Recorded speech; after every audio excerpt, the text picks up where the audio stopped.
Welcome back to your home garage, and in this video we'll reveal day number 2 of the Wera advent calendar.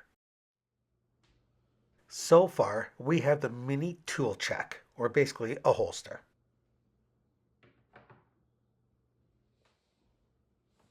Now let's see what's behind number 2 as we move through the numbers 1 to 24, which represent the days of December before Christmas.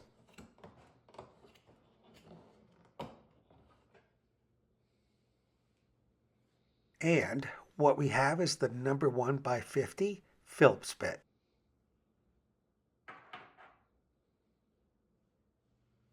And of course, don't forget to tune into the next video to reveal day number 3.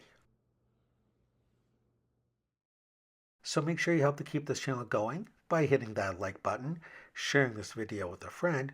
Also, please comment below as I reply to all. Plus, don't forget to subscribe. And we'll see you next time on your home garage.